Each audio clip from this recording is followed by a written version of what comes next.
In the name of Allah the most merciful the most beneficent. Allah के नाम से आगाज करते हैं जो बड़ा मेहरबान निहायत रहम वाला है। दरूद पाक हज़रत मोहम्मद मुस्तफ़ा सल्लल्लाहु अलैहि वसल्लम की ज़ात पर जो वजह तख्लीक़ कायनात हैं जिनकी वजह से हमें शर्फ़ इंसानियत मिला। स्पोकन इंग्लिश के हवाले से बात करेंगे जिसमें इंग्लिश बोलते हुए बच्चों को बहुत ज़्यादा कन्फ्यूजन होती है। बहुत सारे लोग बच्चे भी बड़े भी हेजिटेट होते हैं। हेजिटेशन इज अ फियर जिसको हमने रिमूव आउट करना है, जिसको हमने बाहर निकालना है। फियर होता क्या है? Fear is a false emotion appearing in real. मेरे दोस्तों, एक ऐसे जज्बात होते हैं जो हकीकत में नजर आ रहे होते हैं लेकिन होते ये फॉल्स इमोशंस हैं। झूठे जज्बात होते हैं, झूठे जज्बात होते हैं।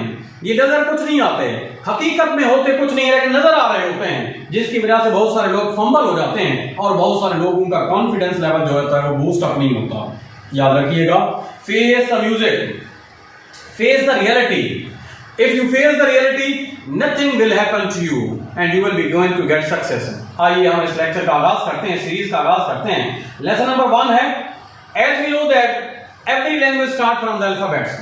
So here's English language. This language also start with the alphabets. और ये जो 26 alphabets होते हैं A से लेकर Z तक मौजूद होते हैं। इनके अगर हम साउंड की बात करें तो इन लेटर्स को, इन अल्फाबेट्स को हम लेटर्स कहते हैं। ए से लेकर जेड तक ये लेटर्स ही हैं। और इनकी जो साउंड की बात करें, जैसे ए है, ए कहते हैं इसे ए, बा, का, जा, ई, फा, गा, हा हलवे वाला, ई, जा, का। इल साउंड इज देयर, मा, एन, ओ, पा, क्वा, रा, सा साउंड है, टा, आ, वी, वो, कस, या, Z, G sound is there. तो ये हमारे पास साउंड्स हो जाती हैं। आगे हम नेक्स्ट अगर इसको आगे लेके चलें फर्दर, तो अल्फाबेट्स की हमारे पास 2 किस्में हो जाती हैं। एक को हम कैपिटल लेटर्स कहते हैं जिन्हें हम बड़ी हरूफ ताजी कहते हैं। एक को हम स्मॉल लेटर्स कहते हैं जिनको छोटी हरूफ ताजी कहते हैं। बड़ी हरूफ ताजी भी आपके सामने मौजूद है ए से लेकर जेड तक, और छोटी हरूफ ताजी भी आपके सामने मौजूद है। नेक्स्ट इसको हम फर्दर एलाबोरेट करें तो हमारे पास अल्फाबेट्स की 2 टाइप्स आ जाती हैं। कुछ को हम कॉन्सोनेंट कहते हैं और कुछ को हम वॉवल्स कहते हैं। लेटर्स ऐसे लेटर होते हैं जिनको प्रोनाउंस करते हुए हवा के अंदर रुकावट पैदा नहीं होती, लिप्स की मूवमेंट स्टार्ट नहीं होती। इन लेटर्स को हम वॉवल लेटर्स कहते हैं। There is no obstruction of air, there is no friction of air in our utterance. हम जब मुंह से बोल रहे होते हैं, बात कर रहे होते हैं, तो ना ही फ्रिक्शन ऑफ एयर पैदा होती है और ना ही ऑब्स्ट्रक्शन ऑफ एयर होती है। इनकी तादाद हमारे पास 5 है, A, E, I, O, U, they are known as vowels. और इनकी जो साउंड्स बनती हैं वो 20 साउंड्स बनती हैं टोटल। नेक्स्ट हमारे पास कॉन्सोनेंट्स होते हैं। कॉन्सोनेंट ऐसे लेटर्स होते हैं जो जब हम प्रोनाउंस करते हैं इनको तो हमारे मुंह के अंदर, हवा के अंदर रुकावट पैदा होती है, लिप्स की मूवमेंट स्टार्ट हो जाती है।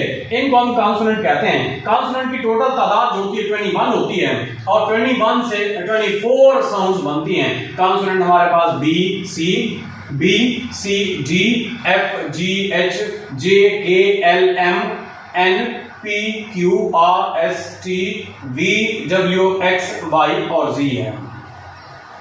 नेक्स्ट हम साउंड की बात करें लेटर्स की तो हमारे पास 2 किस्म की साउंड आ जाती हैं। कुछ को हम हार्ड साउंड कहते हैं और कुछ को हम सॉफ्ट साउंड कहते हैं। हार्ड साउंड का कॉन्सेप्ट क्या है? सी और जी की हार्ड साउंड आती है और सॉफ्ट साउंड भी सी और जी की आती है। वो साउंड सी की और जी की जिसको हम का और गा प्रोनाउंस करते हैं, that sound is known as hard sound. और वो साउंड जी की जिसमें हम जी को जीम प्रोनाउंस करते हैं और सी की ऐसी साउंड जिसमें सी को हम एस प्रोनाउंस करते हैं या सी प्रोनाउंस करते हैं, सीन की आवाज देता है, उसको हम सॉफ्ट साउंड कहते हैं। इसका रूल्स क्या है? Soft sound C is pronounced as C, SIC, and G is pronounced as G, JIG. These letters give soft sound. ये हरूफ जो होते हैं सॉफ्ट साउंड देते हैं when they are pronounced before E, I, Y. जब भी E, I और Y के बाद ये लेटर्स आएंगे सॉफ्ट साउंड प्रोनाउंस होगी। जैसा city, CITY, city, century, CENTURY, century, same, cylinder, gentle, jest, gym. Hard sound की अगर बात करें तो हार्ड साउंड सी की का प्रोनाउंस होती है और जी की जो हार्ड साउंड होती है उसको हम गा प्रोनाउंस करते हैं।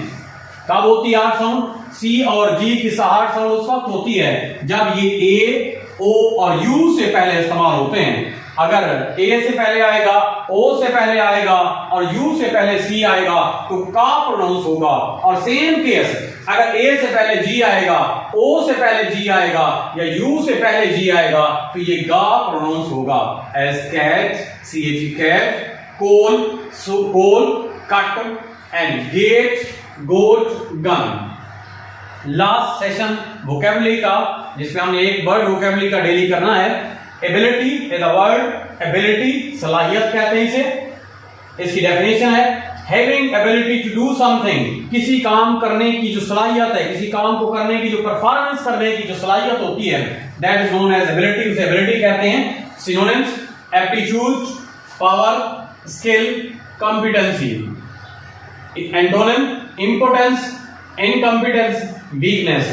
आई होप सो आज का ये जो स्पोकन इंग्लिश की पहली क्लास थी आपको समझ में आ चुकी होगी। If you are not able to understand that class, just listen again and again. Listen and watch carefully so that you may be able to get the understanding of spoken English class. Thank you.